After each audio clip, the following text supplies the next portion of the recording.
Uh, very good evening. I should not say afternoon, and good evening to everyone here in India and people who have joined from abroad. I mean, US, I think, so it's good morning probably to all of them.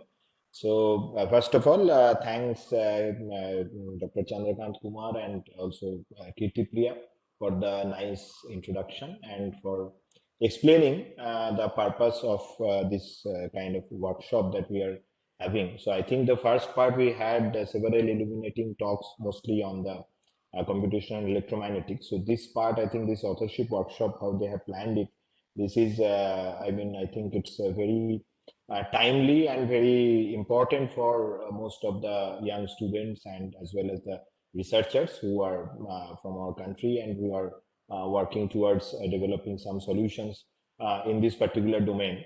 So, I mean, probably in the flyer, the title of the talk looked like research and its benefit to students, but I am not that much qualified to talk about the broad spectrum of research. So, I will simply focus my lecture on this research on antennas and its benefits to students. So, and I thank IEEE APS Student Branch Chapter RVC, IEEE APMTT Joint Chapter, as well as IEEE Bangalore section for giving me this opportunity.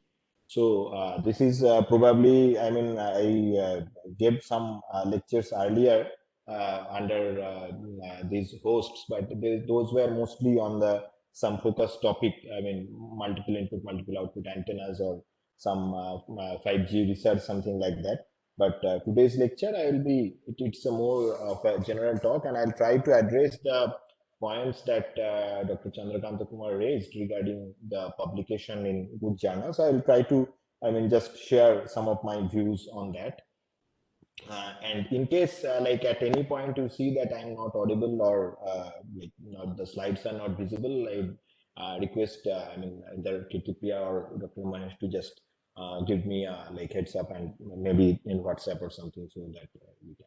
So with all that, I will start the proceedings. So before I go into the main agenda, I will simply share my background a little bit. Currently, I am in the Department of Electrical Communication Engineering in the Indian Institute of Science, and I am trying to, I mean, in the process of establishing this particular laboratory, which I call IDEA, and we are focusing on the innovation and developments in antennas, radars, and electromagnetics, as you can see from the title. So our plan is that we will approach these various problems for application-specific way, starting from the communication technology to the healthcare and security, defense, and energy sector, by various styles of research which are, I mean, interlinked in several ways. So we'll probably use a combination of them as per the requirement. It will be algorithm level, component level, as well as the system level. So it will involve analytical studies, computational studies, as well as experimental. So this is kind of the plan. So if you want to look into some of the things that we are doing, you can visit this website. And before I begin the lecture, it is always important to, I mean, acknowledge the various people who have actually contributed, various groups and institutes who have actually contributed to this research vision, and with whom I am also actively being engaged in terms of the collaboration parts. So one of them is the Indian Institute of Space Science and Technology, Trivandrum, and I'm also working on some of the proposals with ADE, DRDO, and ASI India, which are Bangalore based. And I'd like to thank the Infosys Foundation Bangalore for providing me this Young Investigator grant for 2 years, and I'm currently doing some of the activities using that. And Texas Instruments, so I am currently engaging in some of the collaborative ventures with them, and of course Royal Military College Canada, where I did my post PhD research with Professor Yahya Antar, and also currently doing lot of active collaboration in some of the projects. So today's talk, I wanted to place it like this, like since it's we'll be talking about this research on antennas. So the basic questions that came to my mind, and I think will come to anyone who is trying to introspect about their thing, that what do we mean by the antennas on research, research on antennas, and why we need this kind of research, why it is important in our life.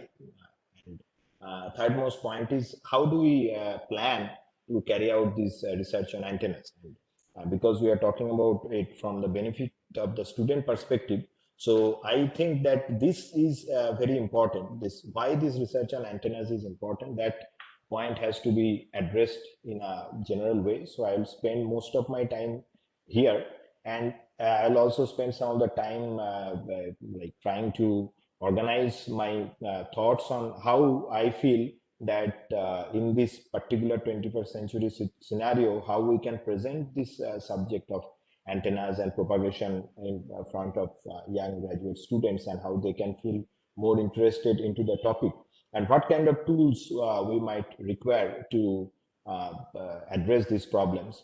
So before going into this why and how, I think it is very important to understand what do we mean by research on antennas and what actually antennas are. So that is a very fundamental question.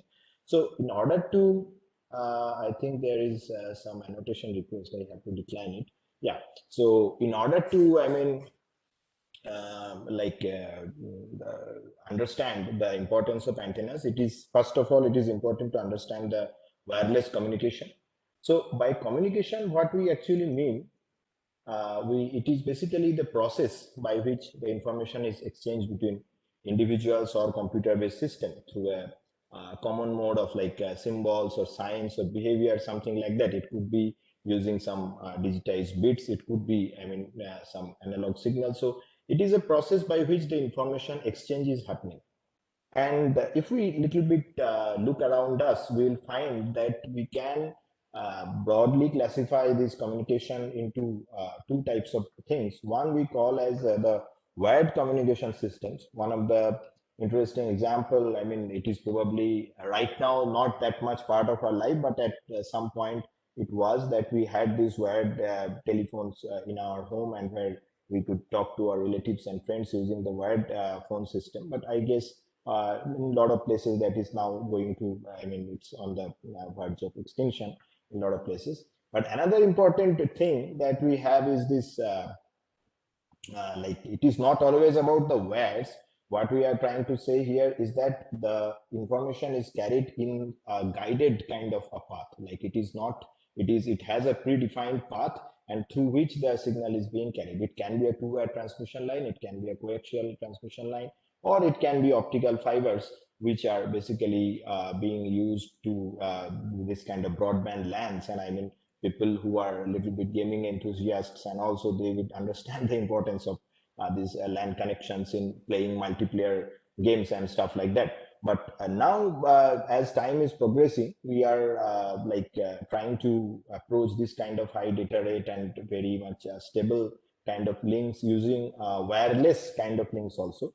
So by wireless, what we mean is that the electromagnetic transfer of the information between two or more points is not using any guiding medium. I mean, it can be complete free space or vacuum through which the EM signal is being transmitted. So you can imagine, I mean, recently we are talking about the Mars rover, and we can see a lot of social media content shared by the official NASA page and showing how the picture is taken by the rover and how it is being transmitted back to the Earth. So you can probably see that this connection is not happening through any guided medium like your telephone connection or like these LAN connection, whatever we have.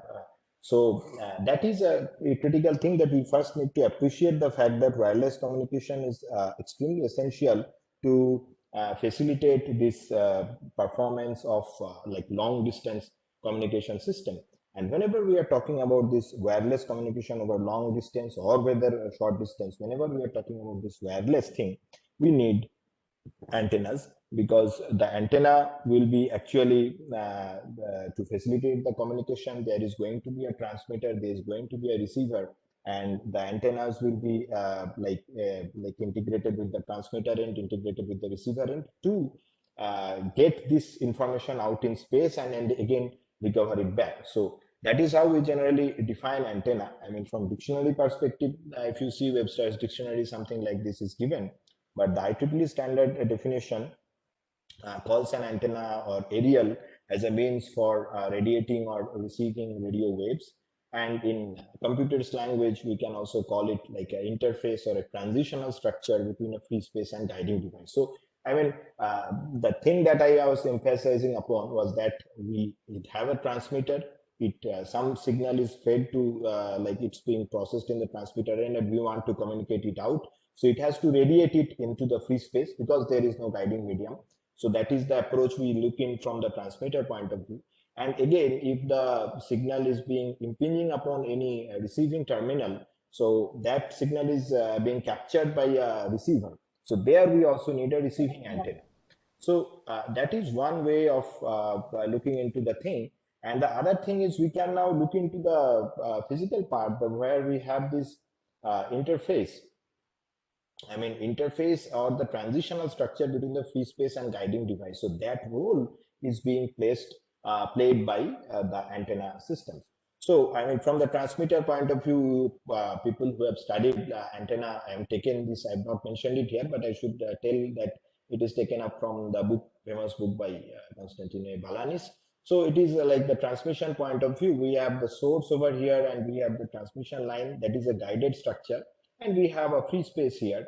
So in order to facilitate this transition from the guided wave to the free space wave, we have this flaring kind of thing in between, sitting in between here. It could be a horn antenna, it could be a dipole antenna. I'm not going into the details of that, but the purpose that is being served by the antenna, at least from the transmitter point of view, is to allow these guided waves to actually come out into the free space. So that is very much essential as the one key point in any kind of communication system, wireless communication system facilitated by antennas. And then a key thing in designing this kind of antenna system is, of course, this electromagnetic spectrum. We have to now look into that point, that EM radiation. When I am talking that I will be sending something through EM electromagnetic wave. So we have to see that what is the frequency of that electromagnetic waves that we are looking into. So there is a wide spectrum, as you can see from this infographic. It's starting from radio waves here, what is the wavelength and how it is actually being changed where we are moving into these X-rays and gamma rays, and visible light we are here roughly. So you can probably find out many such information. So my point is that when we try to design any antenna, why I put this slide over here is that whichever application we design it, the working frequency is a critical factor. And if you recall that whenever we study modulation in analog communication system analysis, one of the key logic that is given in the beginning of any textbook regarding why we need this AM or FM or any kind of carrier based system where we want to the baseband signal, the audio signal where we are talking, that baseband signal, we have to put that signal over some carrier. So why we need that? Because if we want to transmit it in the baseband, then the antenna size will be actually very large, because lower frequency will imply very higher values of the wavelength, and since the antenna size is dependent on the wavelength, so we have to look into that problem. So you can see that it is kind of embedded. I mean, in our assessment of communication system, the idea of antenna is embedded, but sometimes it is forgotten that that thing is there.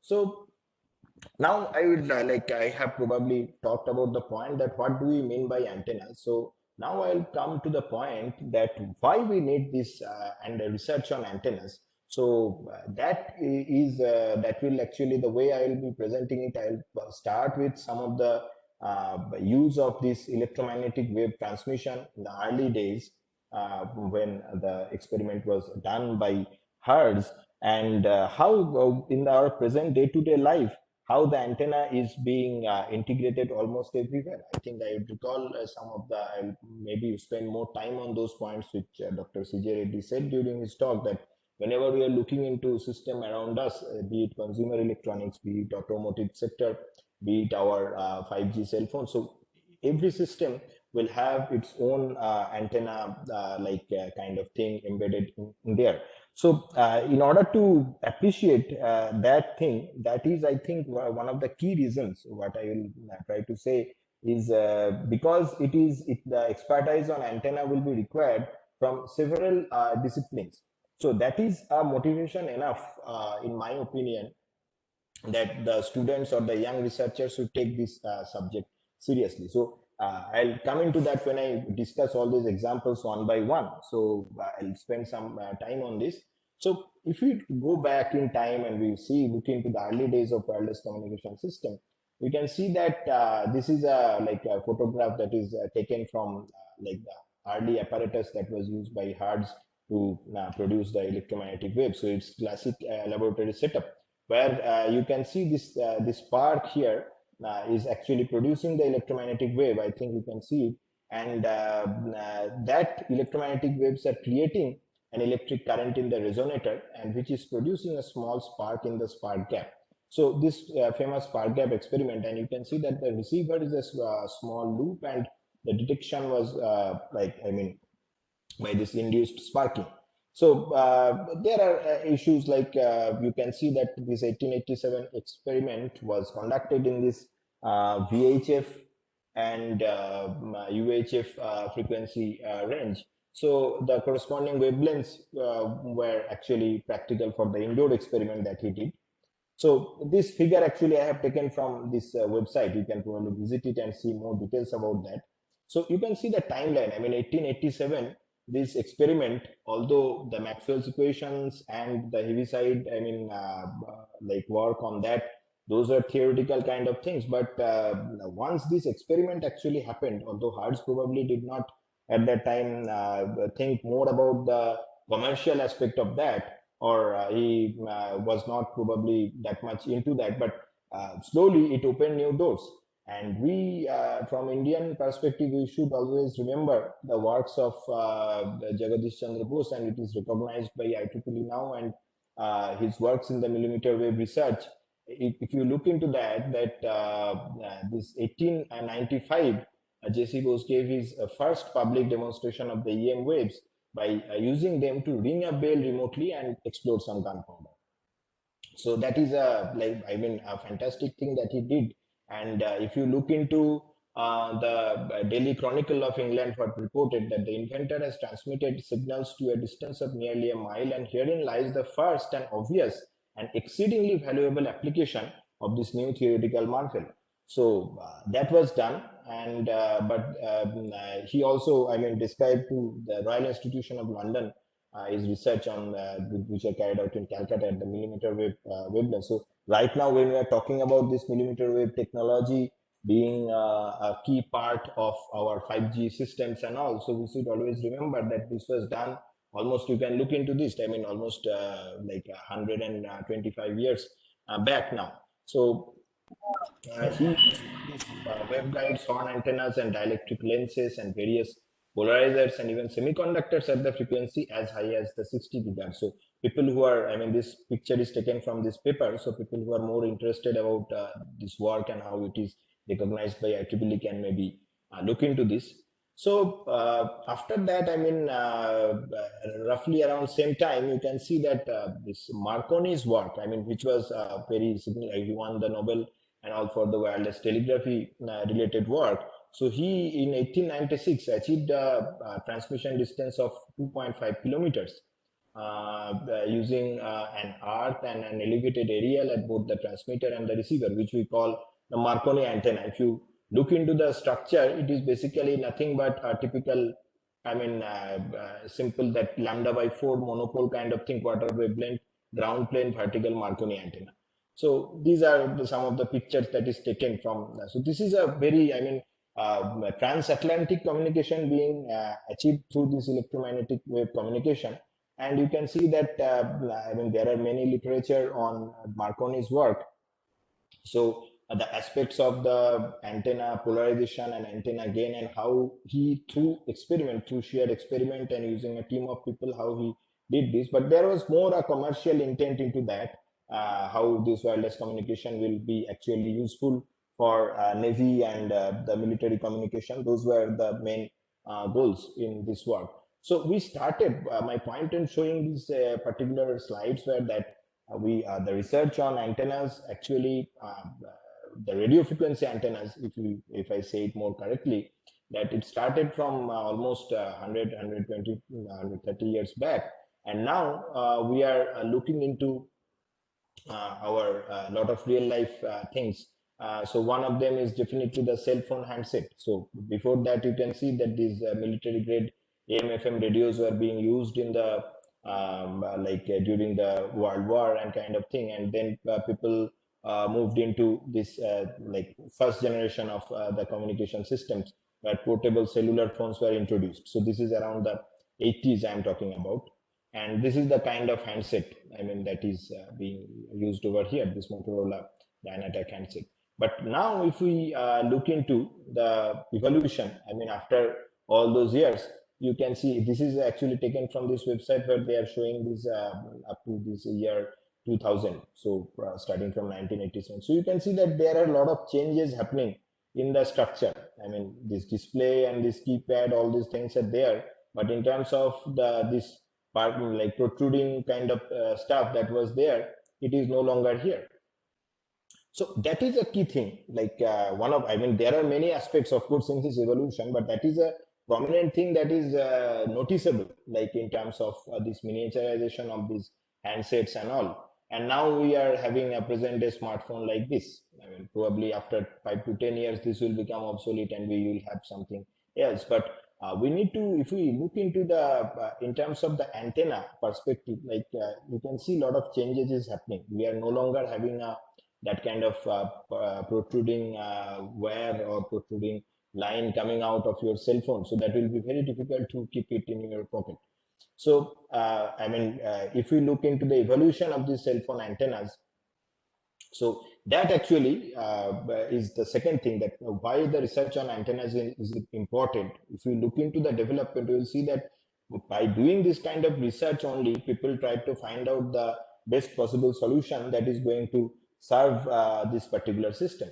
So one critical thing is that here we use this kind of sleeve dipoles. So you can see it is basically from a coaxial line, it is carrying the signal. We have a metal sleeve over here, and there is this dielectric insert. I mean, you can simply look into the comparative like view of the exterior of the antenna and the interior of the thing zoomed out like this.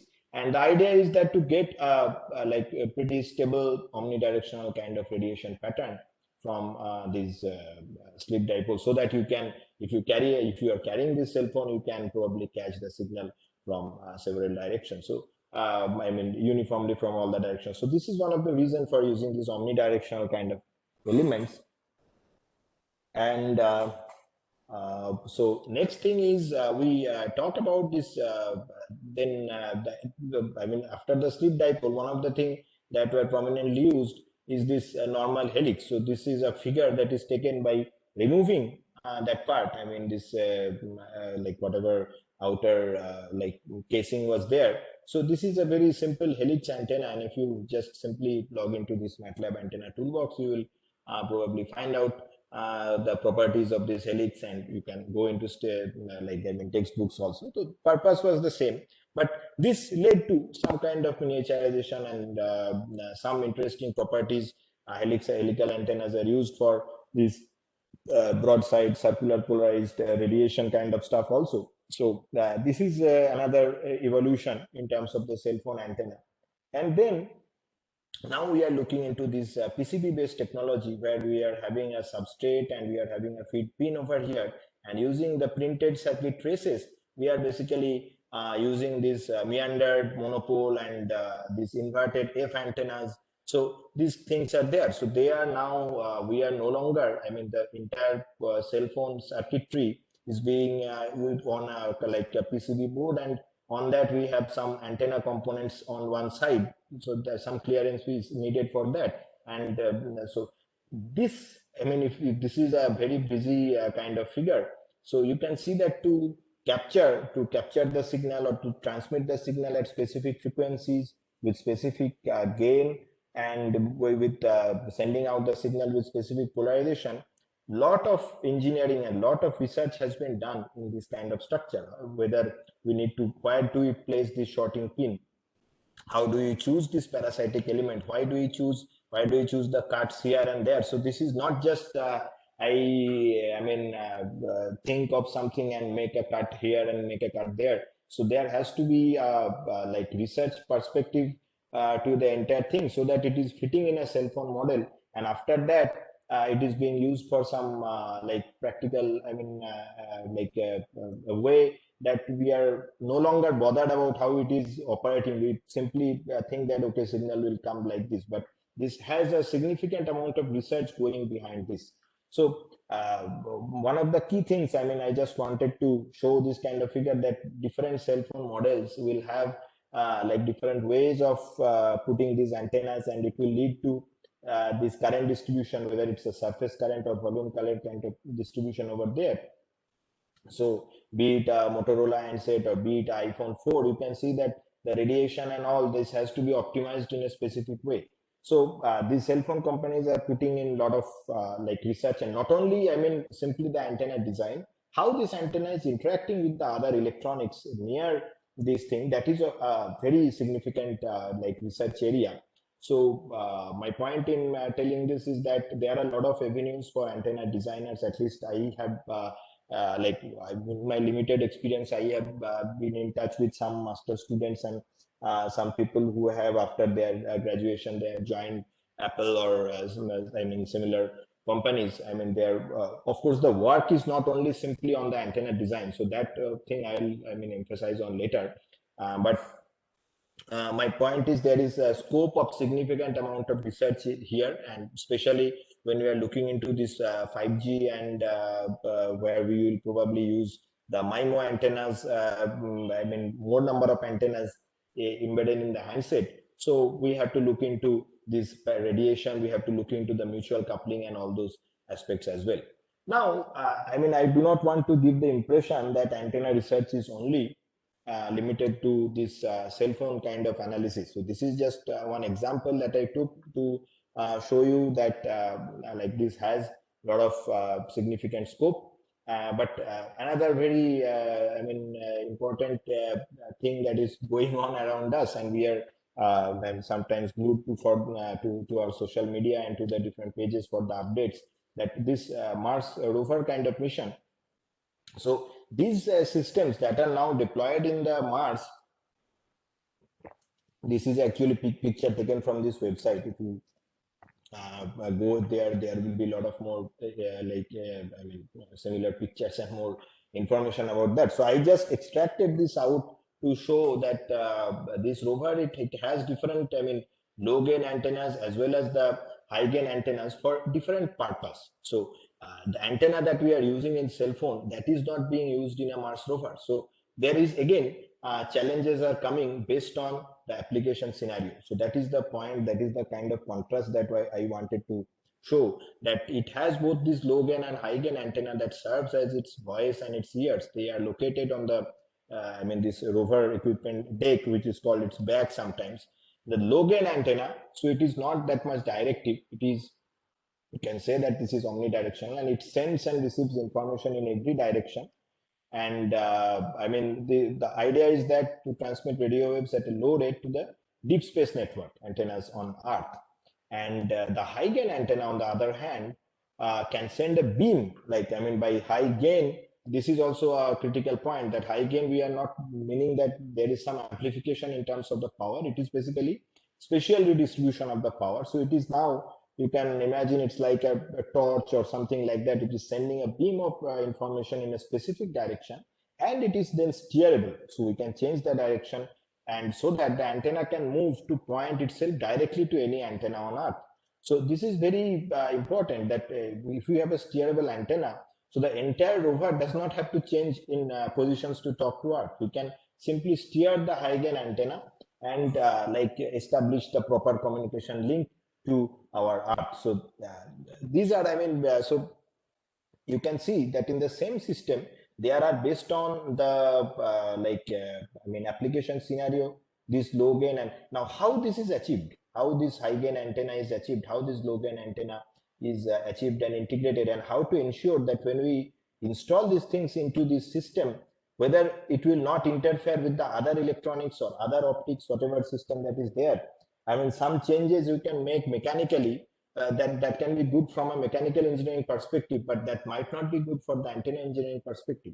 So it is very important for like to have this kind of cross-disciplinary discussions, and it is done in a team. So this is not a work by a single person. So it is not about publishing papers only to do research on antenna. It is about the teamwork and looking into solving different problems, different engineering problems, to give them a proper solution. To not only look into one aspect of the thing, we have to think big in terms of that.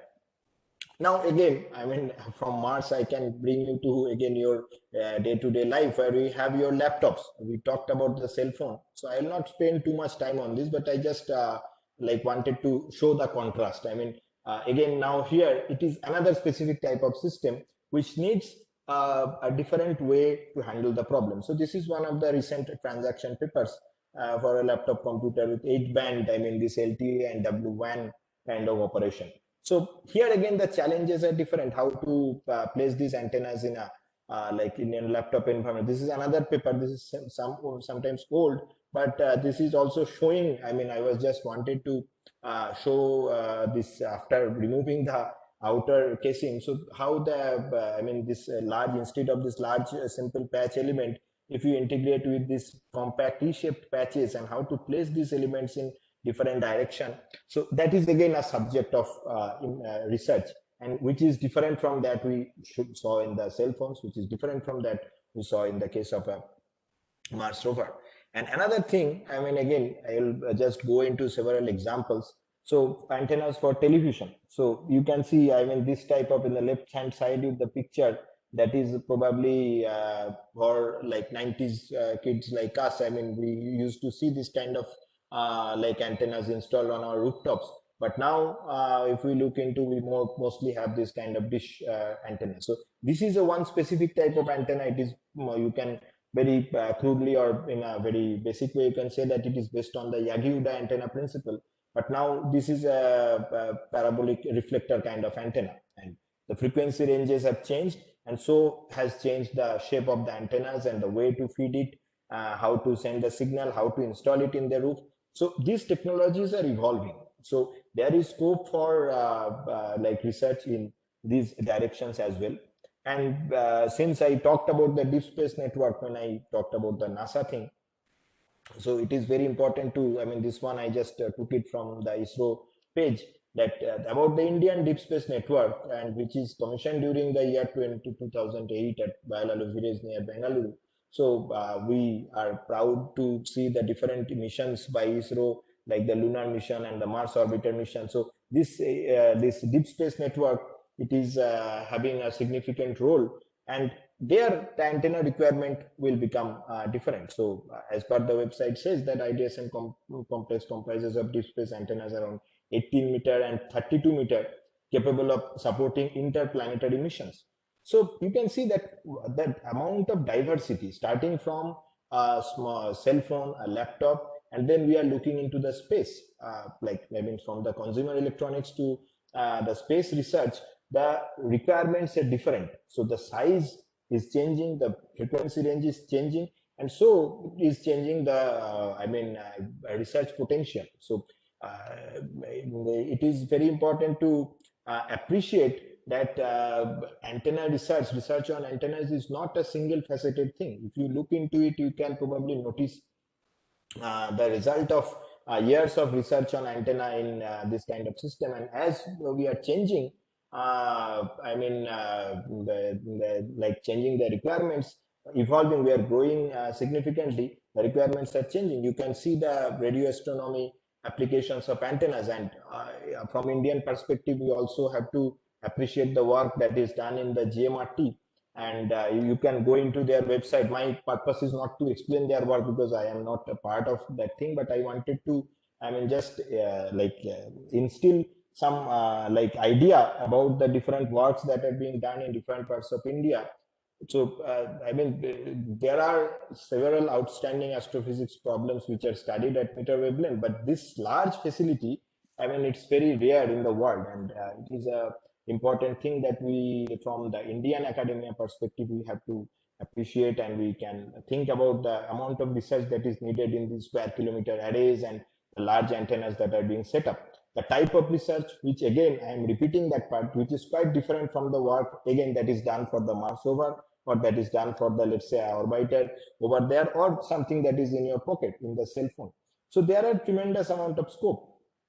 And then another fascinating area we come, that where we took look into the antennas for the aircrafts.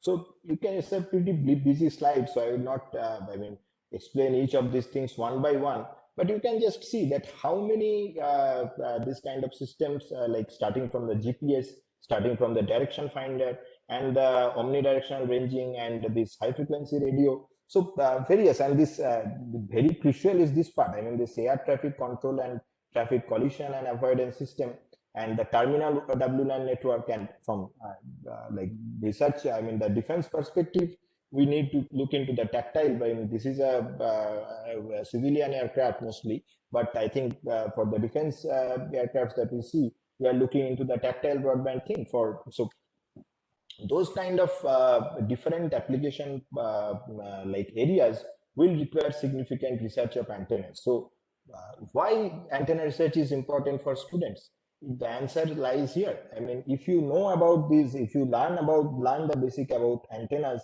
you can project yourself in different directions. It is not only the academia is one thing, but you can look into the various industry, look into the various government organizations, and the type of work that they are requiring. I mean, they are kindly planning for the future. So these are, I mean, I am just showing showing some of the examples of some of the marvelous things that are already done by the researchers. But now at present, if we have a pool of antenna researchers, and I mean, not only antenna researchers, people who are interested into solving this kind of problems, that is extremely essential for, I mean, the development of our country, and if you say, I mean, for the global perspective as well. So just a little bit more into the security and defense kind of thing. So far I was talking about some single antennas over there, but this phased array and the active phased array, which are I mean, this active antenna array unit, which is a combined antenna system for radar and identification, friend or foe kind of systems for early warning and control. So it is fully, if you can look into, probably this is coming in the way, but if you can look into the principle of the phased arrays, I mean, there are a number of antennas over here. Now you have a beamforming kind of system. It could be an analog beamforming. It could be something else that is other than that is shown here.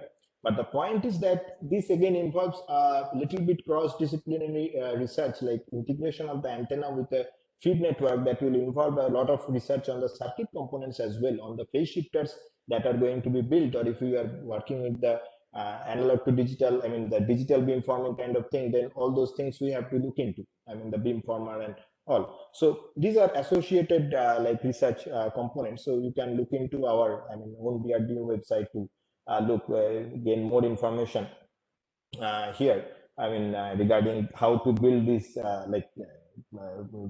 this is probably from some aircraft. So how a large kind of active phased array is built over here. So this again requires a specific type of knowledge in terms of the antenna.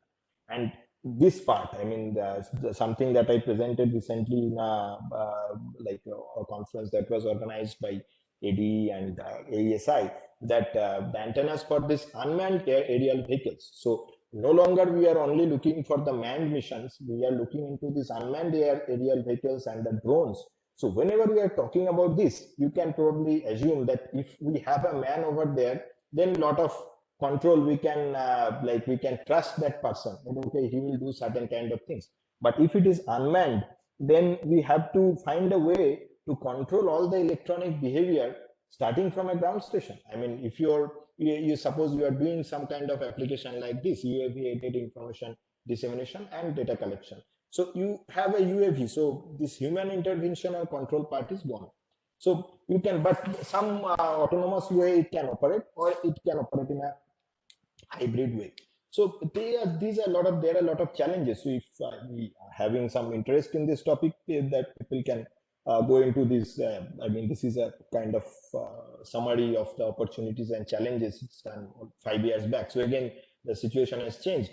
So I just wanted to give you a glimpse of that. I mean, there is a ground control station, or could be a satellite also there, and some ground terminals, and the UAVs are running in the air. So there are different kind of links. I mean, this CNPC kind of links are there, which are for mostly for the you can see that the control and something that is not requiring that much high data rate. I mean, the data link will probably send the more amount of data between the ground terminals, but the control signal and the networking, all those things are being taken over by these CNPC links.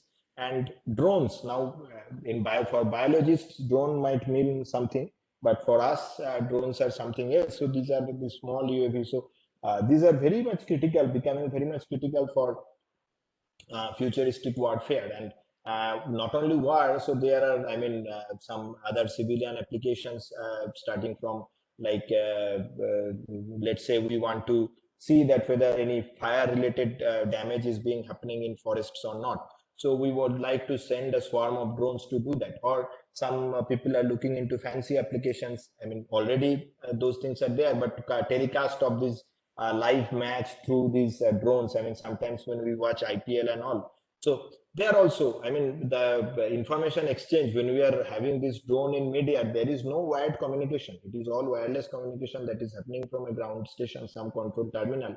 And when we integrate this antenna in the drones, again, we have to look into that. So it is a kind of, you can say that it is an important component of the complete puzzle. So without it, you will not be able to do the set of works that you are going to do. So essentially, what I am trying to give out this message, that it is very important to appreciate these parts. And now from so far as flying, I mean, this space and this UAV and all those things. But if we look into some kind of this mmWave sensor kind of application, which are mostly for this automotive thing. So this 60 to 64 gigahertz sensor. So you can look into this board of electronics. I mean, this is available here openly if you go through this website from Texas Instruments. So this particular chip, you can see that there are a lot of electronics over here, but this is the part that we are looking into. And very often, this being the guided wave medium, when we do the casing and all, it might not affect this circuit level signal exchange. But this antenna performance will be significantly affected if we enclose it with a particular radome. But we have to do that when we put this thing into a, let's say, a car or something like that. So how to design these antenna elements? These are the series fed arrays or whatever they are, how to design them and how to ensure that.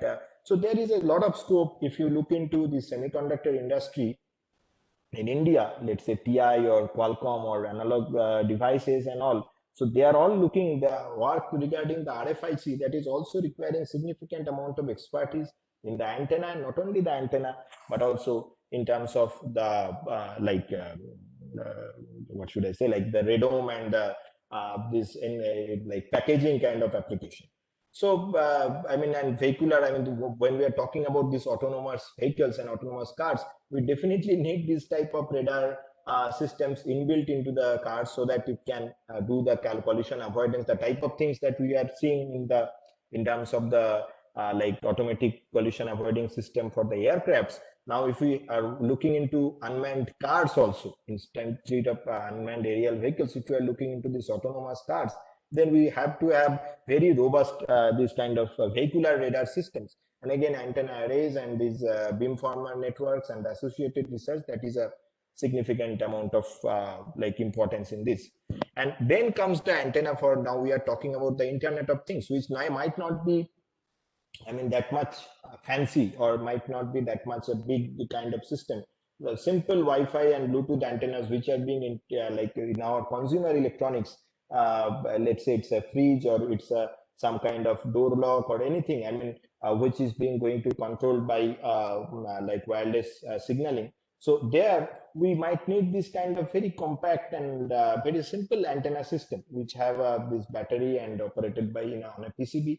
And we have to look into that how low cost and omnidirectional or simple using the off-the-shelf components. So this is another, in my opinion, it is a, very fascinating area for the students to explore, and a lot of things we can do, a lot of electronics we can build indigenously, which can actually, help us in terms of the Make in India or Atmanirbhar, whatever initiative is there, that we can probably able to contribute if you look into this kind of research. Because these systems also, whenever we are trying to talk about the Internet of Things, antenna integration and co-design is a significant, component of that. And some people, some fitness freak people, they can use, we are using these iWatches and all. So you can just simply open it, and you sometimes we are having this system, mm, where we have the, like iWatch directly sending the signal to your someone, let's say your tab or your cell phone, to show you how much steps have you walked. So those things can be achieved by this Bluetooth antenna. If you open it, there are websites where we can see that if you tear it down and what kind of electronics is inside there. So you can see that it is sitting over there, and it is very essential for the wearable device and all these applications. And not only that, these are on body, in body applications also. If we talk about the implanted medical devices, and how the smart pills can be actually do the control drug delivery to treat the diseases like malaria or Alzheimer. So there are, you can look into this website for some of these things. So you can see that a smart pill, it has a lot of electronics, but apart from that, this antenna is sitting over here. And why this research on antenna there is important? It is no longer in a free space. It is inside your tissue, your muscle and your bones and blood, and all those things are essentially affecting the environment that is near that, and not to mention the casing of this smart pill itself. So design of antennas, doing a particular set of work inside your body, in body can implanted antenna, that has its own challenges. And implantable patches, this is one of the paper that I have just shown, that for the biomedical telemetry there are challenges and solution. It is taken from the AP magazine and all. So like what I would like to summarize again, that these different antenna application scenarios are there, starting from the handsets, laptop, television, to space, satellite, radio astronomy. We talked about aircrafts and radars, sensors for vehicular technology, and IoT and wearable devices, biomedical applications, and some, this is not an exhaustive list, there are many more. So I feel that the question that why we need research on antennas, and why we need young people, young generation people looking into research on these antennas, the answer could be like there are several applications which require expertise here. There are industry, there are government organizations for various countries working in these domains.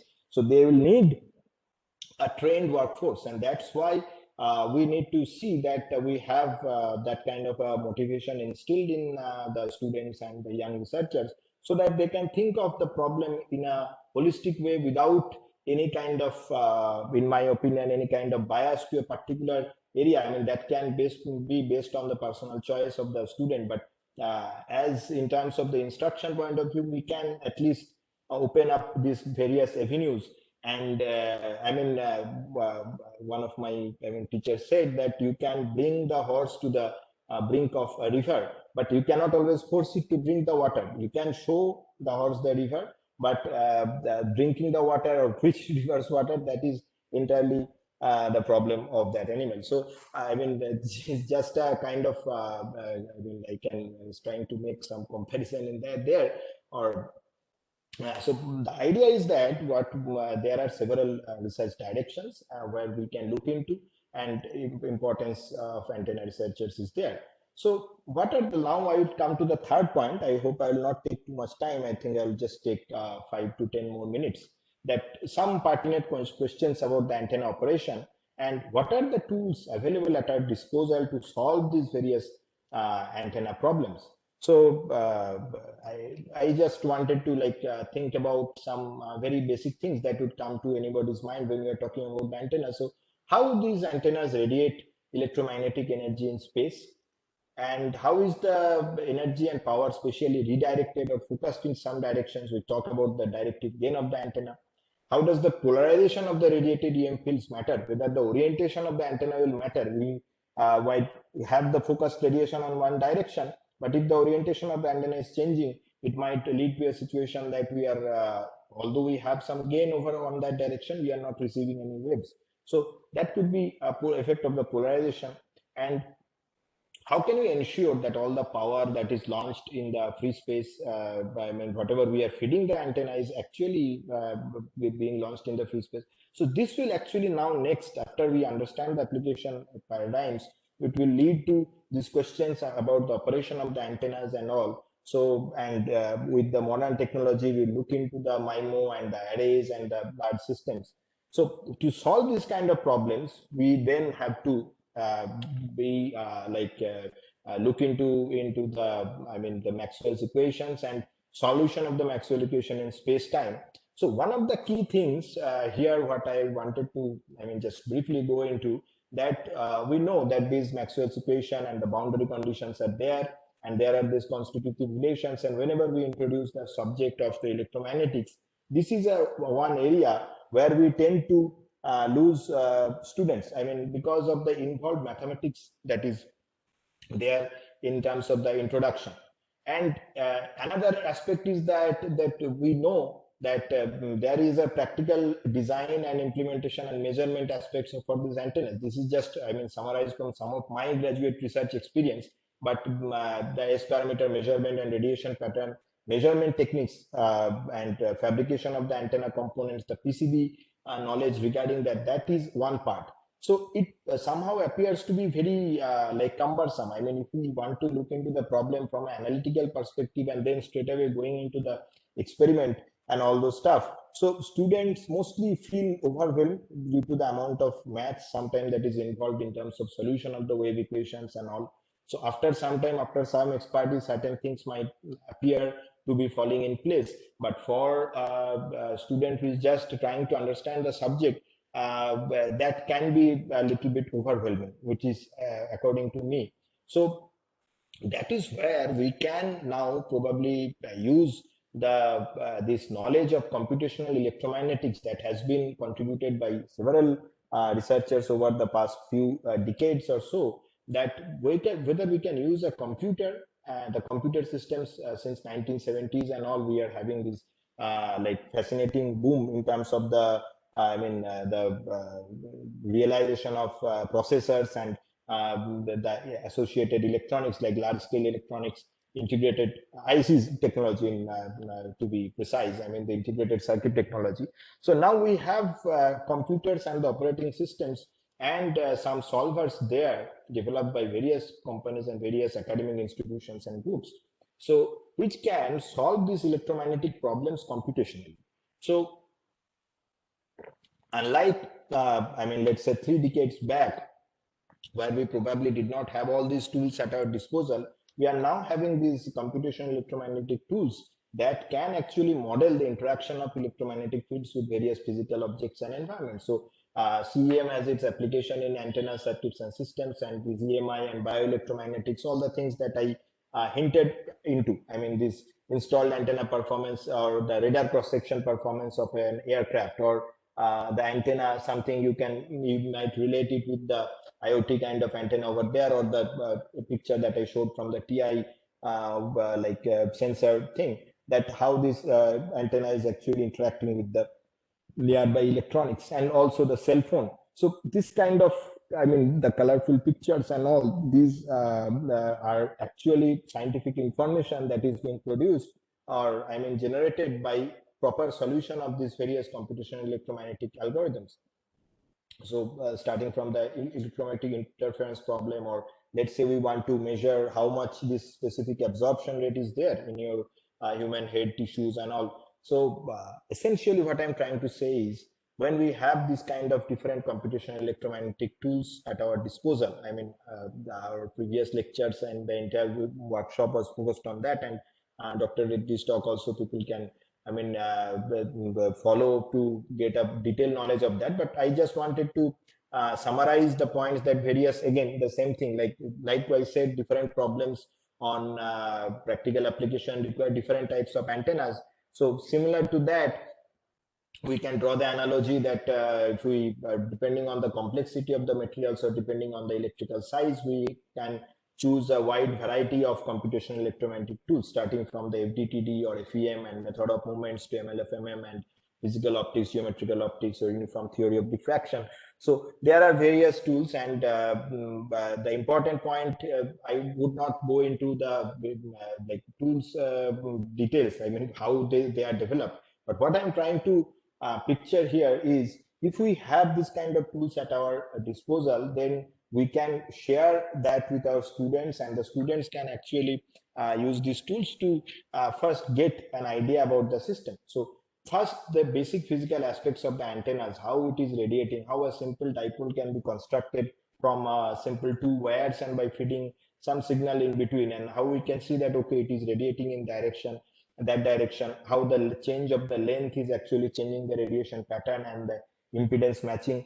All these things, let's say it's the pattern or the gain of the things of the antenna, we can, as I mean, I'm talking from the instructor perspective, that we can introduce these things by using the computational electromagnetic tools. We have student version of the several software, and many indigenous software like, I mean, Swapnil's Tarang and all those things are there with us now. I mean, people are continuously working on it. And another thing that I am probably going to use in my classes also is the Matlab antenna toolbox, because Matlab is a cross-disciplinary platform that is used by various researchers. I mean, from the communication engineers to the circuits people as well, and control system people. So they also have an antenna toolbox.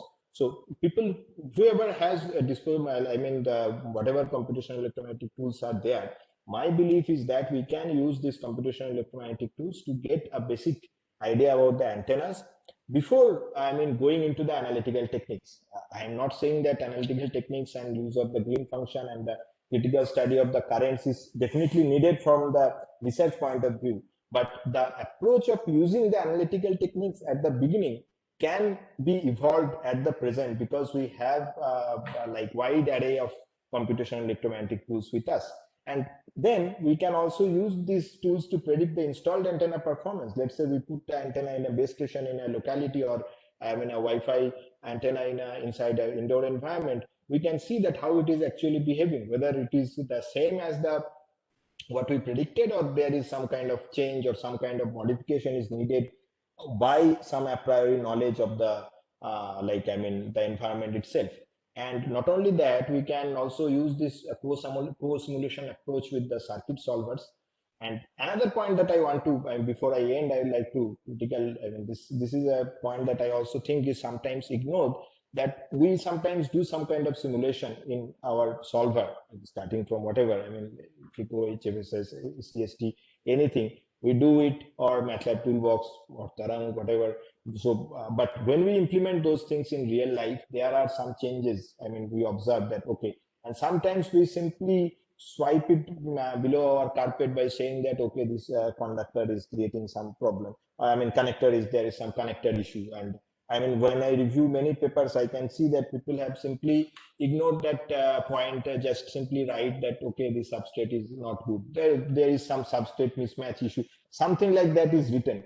But I think there, we as a, I mean, community, we have to use the CM tools better to see what probably went wrong, and why, I mean, wrong in the sense that why something that we are measuring, we did not predict it in our simulation. So some retrospective study, that kind of a culture that has to be thought on our mind. And I can understand that sometimes for publishing papers and all, we cannot go into all this kind of detailed thing, but that thought process should be there.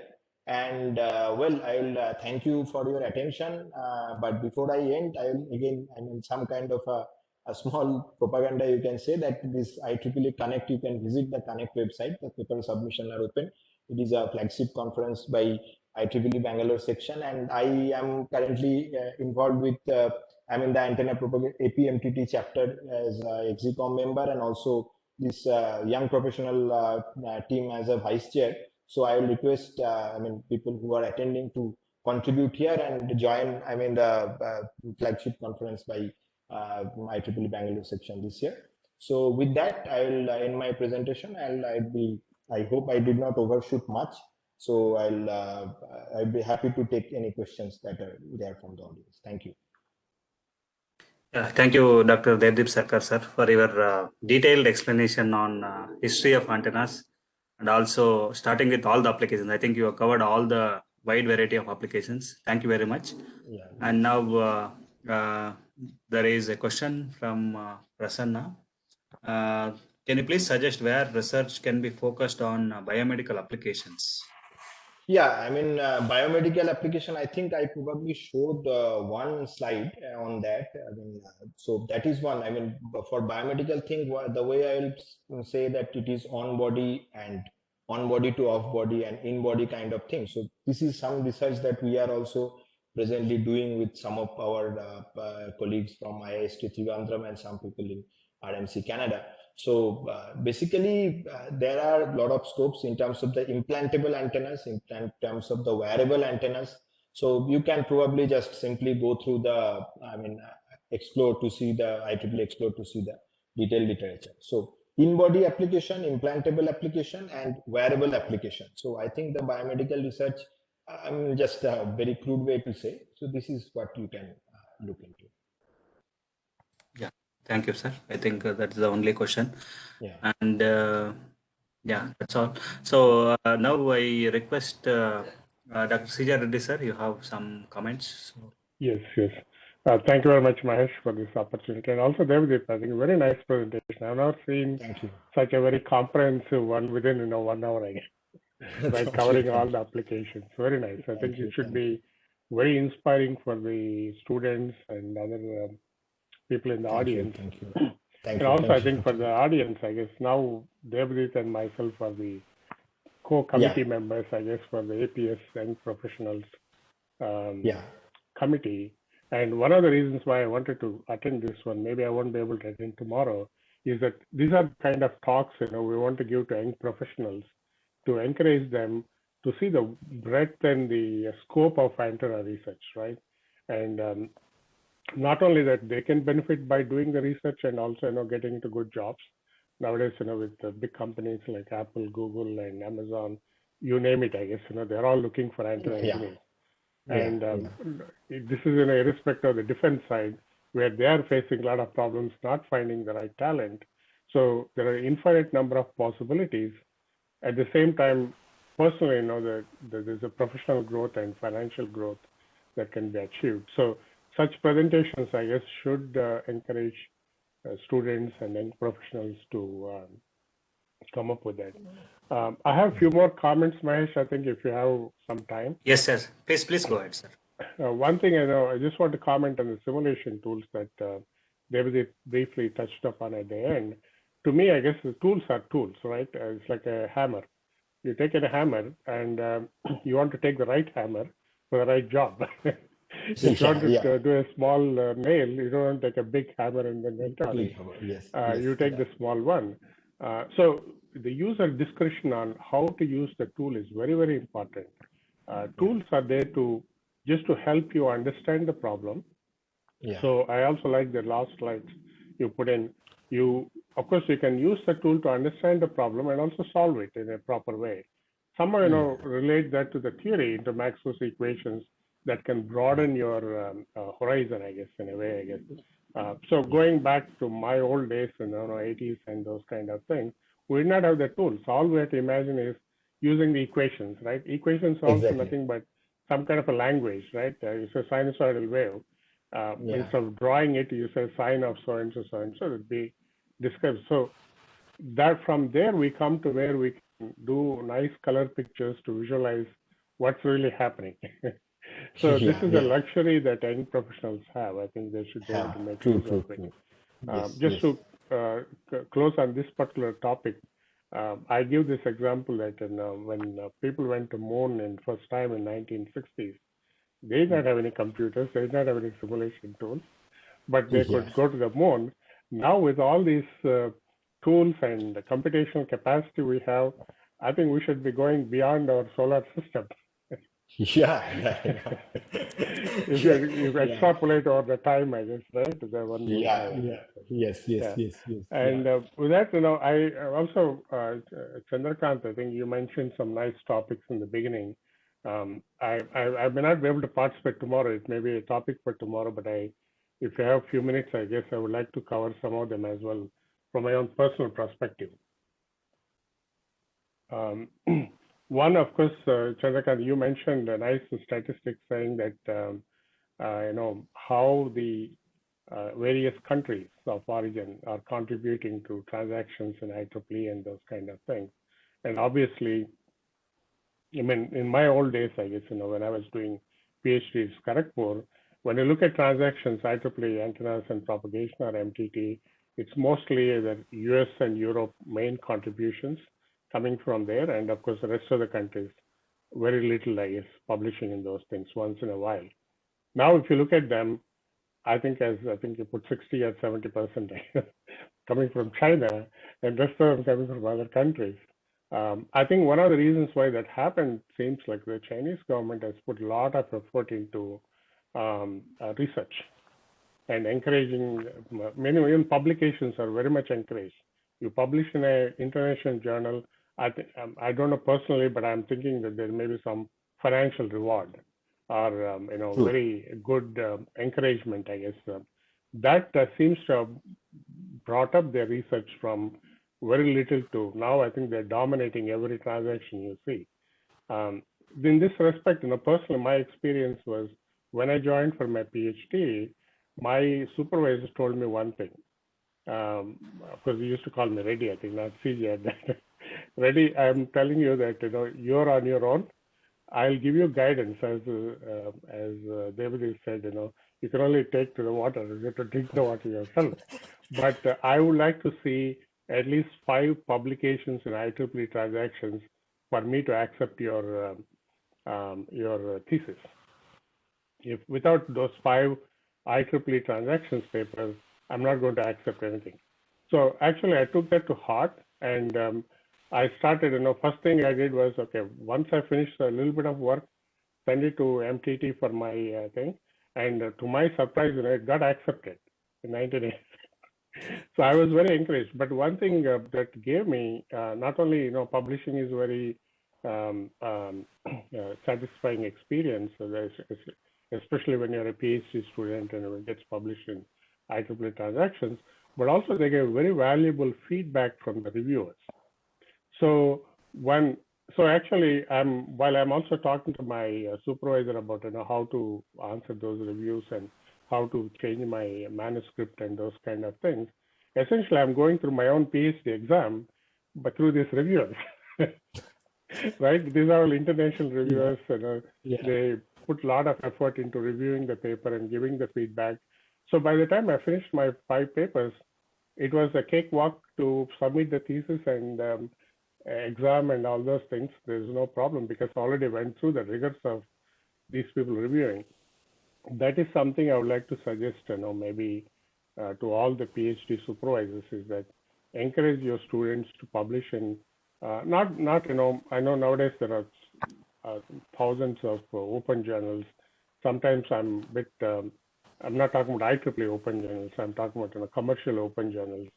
How much review they do, and also there is a financial motivation for them to publish, right? They can publish more papers, they can get more money. So I would recommend that, maybe encourage students publishing IEEE like international, like IET and IEEE, and even maybe India also, maybe IET journals could be there, good ones. So that may solve this problem of, not having so many papers, but also that produces a quality research, affords the students the exposure of different reviewers and their comments. That could widen their perspective as well. And in that respect, I attribute to my supervisor. He told me also one principle to follow when you're publishing. When you take up a problem, it has to be, when you want to publish, there are 3 criteria you can do. One is you take up a new problem and solve with a new technique that is publishable. And you take up a old problem, solve with a new technique that is more efficient, that's also publishable.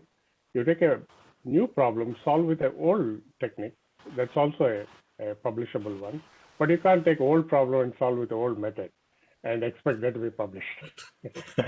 Yeah, yeah, this is extremely important. Yeah, So something to keep in mind, for the students, I guess, when they're taking up the problem. And there are no, I would say, lack of new problems nowadays because of the applications that we have for antennas and those kind of things. And one last comment I'll stop here, I guess, is that this is all, we can talk all day long, what supervisors should do, research and all those things.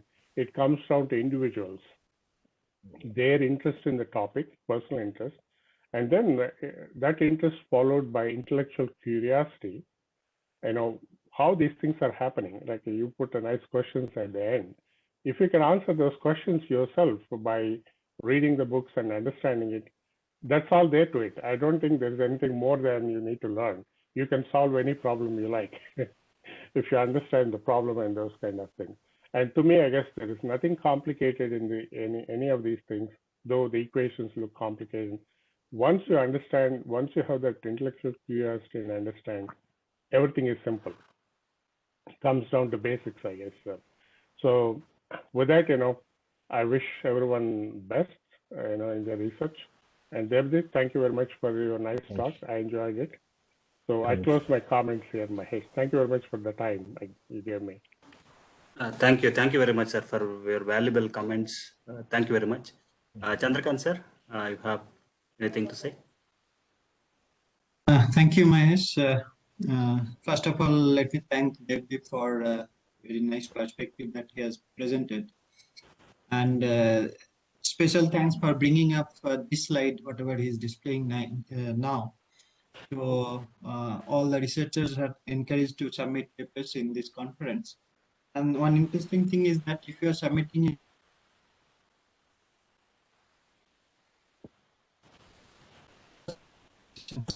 and registration fees also, money matters. That's why I'm telling all these things. Yeah. And registration fees also, you can check in the website. A student can publish the paper as cheap as below 2,000 rupees. So we are just trying to give you the platform, and you are supposed to use it to your advantage. It is some sort of a service we are trying to give back to our society. That way you can take it. And coming to the point of Dr. CJ Reddy, he's what should I say, one of the person we look up to. So his comments are, you can make out that every point is like a gem. So you should take his point to the right spirit. Only thing from my small experience with IEEE authorship, and I'll always request you, at least you submit your paper to a IEEE journal. The thing is that nowadays we don't give much time to, even if you give it to your colleague, can you give some, read it and give some comments, they will not do.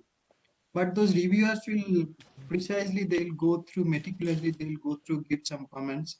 And one thing I said, it is a 20% discount. What I mean, that if you are submitting 5 content to a IEEE quality content, so because of the review comments and all these things, at least you will get a material for one more paper. So at least it's become you will get more and more idea from them. So I'll try to tell everybody that please do some elaborate analysis and following the approaches that Dr. Reddy told. Submit it, and you need not be successful in the first attempt. Nobody is successful in the first attempt. I think maybe few of the persons like Dr. Reddy is this one. So I'll always encourage that one, and so we are also trying to encourage people towards that, though we cannot give any monetary benefit. Actually, as Dr. Reddy mentioned, I'll just end with one more statistics. Most of the Chinese papers are some 14, 15 pages long, and our Indian paper somehow it goes to 6 or 8, and then there it ends. Because if you are publishing more than 8 pages, you have to pay some money. So that's how I told money matters. So with the small this one, I again thank Dr. Reddy for being with us, and Devdeep, as always, it's an interesting topic. Whatever topic you give to him, he'll take into his heart and he'll make a nice presentation out of it. And thank Mahesh and Kirtipriya for taking the pain of organizing all these things for all that 6 days. This is the 5th day, of course. Tomorrow is the final day. So, with this, I hand over to Mahesh and Kirtipriya. Yeah, so I'd just like to, say one more. I think Dr. Chandrakant Kumar wanted me to also like chip in with some comments on the topics and the statistics that he raised. It is very important to, statistics are important that, of course, we are kind of outnumbered, we can say, but at the same time, we also have to think about the money factor is important. The publication fee, because most of the journals are right now going into the open access model, so it requires some publication fee so that it is accessible to all. So in my opinion, the feedback that I get from my friends who are, let's say, placed in China or Korea and all those places, so the point that Dr. Chandrakant Kumar mentioned, that is the answer. The money, there is a lot of this incentive kind of thing, as Dr. Reddy also mentioned, that if you publish this paper, so you will get $1,000 or something like that. So sometimes that is also slightly risky, because people often run after the money and trying to publish something. So many papers, some papers in the Nature and all, they are also sometimes retracted. So yeah, we have to look into see that how more funding is given to students, so that students and their advisors, so that, as you mentioned, that we can publish long papers. And if we can generate that kind of funding through some industry collaboration or some other projects, so that things, those avenues we have to look into. And definitely the points that already they've mentioned are important, that you have to send it to IEEE journals, so that there is a proper feedback and proper review that goes through any IEEE review process. So that actually gives you some incentive in doing some advanced research. And at the same time, I could the point that Dr. Reddy mentioned about the publishing 5 transactions, and also I could just recall the similar kind of like pep talk that I used to have with my PhD advisor 4 to 5 years back, that you have to publish this number of papers. So those things are, it's like it felt nice that that is some kind of motivation also for students and young people to see IEEE as a challenge and just attempt it, and then from there get benefited in any way. Even if it's not accepted, even if the work is rejected, there is something that you can always take away. So anyway, I will not digress. I'll thank everyone, Dr. Chandrakant and Mahesh and Kirtipriya. So yeah, please go ahead. Thank you. Yeah. Thank you very much, sir, again for sharing your thoughts. Thank you, Chandrakant sir and Dr. Reddy sir. We'll close the session here, and tomorrow we'll again come back at 6:30 for IEEE Authorship Workshop. Dr. Ashutosh Kedar from LRDE DRDO is going to give his thoughts on that. So kindly attend at 6:30 tomorrow. Thank you, everyone. We'll close the session here. Thank you very much. Bye-bye. Thank you.